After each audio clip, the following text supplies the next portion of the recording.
వందే మాత్రం గేయాన్ని కాంగ్రెస్ ముక్కలు చేసింది. జిన్నాను మెప్పించేందుకు గేయాన్ని వ్యతిరేకించింది ప్రధాని మోదీ. గేయానికి వ్యతిరేకంగా చేసిన ప్రచారానికి నెహ్రూ మద్దతిచ్చారు.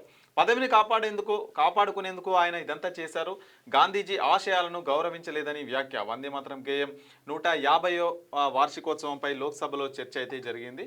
సో వందే మాత్రం గేయాన్ని విచ్ఛిన్నం చేసింది కాంగ్రెస్ ప్రభుత్వమే. దానికి ఎవరైతే పాకిస్తాన్కి సంబంధించిన జిన్నా వ్యక్తి ఎవరైతే ఉన్నారో సో అతనికి మద్దతుగా మన మొట్టమొదటి ప్రధాని జవహర్ లాల్ నెహ్రూ అయితే మద్దతు ఇచ్చారు.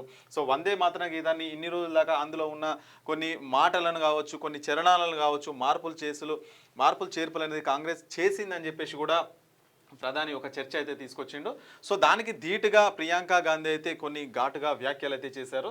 సో బెంగాల్ ఎన్నికల కోసమే వందే మాత్రంపై చర్చ. ప్రజల దృష్టిని మళ్లించేందుకు నెహ్రూను మోదీ టార్గెట్ చేస్తున్నారు. ప్రియాంక గాంధీ అంటున్నారు. స్వాతంత్రోద్యమంలో నెహ్రూ జైలు జీవితం గడిపారు. దేశం కోసమే జీవించారు, దేశం కోసమే మరణించారు.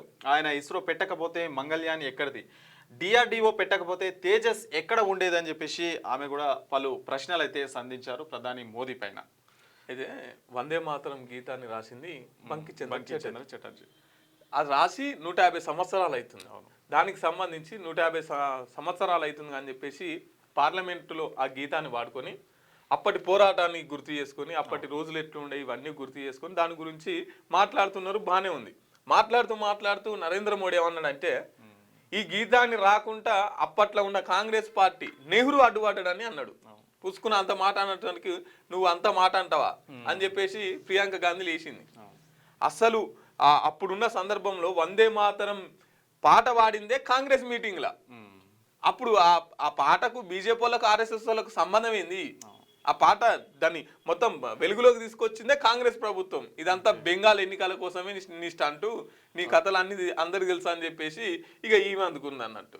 సో స్టంట్స్ ఎవరైనా చేస్తారు. ఇప్పుడు వీళ్ళకు టైం దొరికినప్పుడు వీళ్ళు కూడా స్టంట్స్ చేస్తూనే ఉంటారు. కానీ అది వేరే విషయం. జాతీయ గీతాన్ని పట్టుకొని దాని ఏందనేది. మీకు వార్తలు రాయడం, విశ్లేషణ చేయడం వచ్చా? అన్యాయాన్ని ప్రశ్నించడం తెలుసా?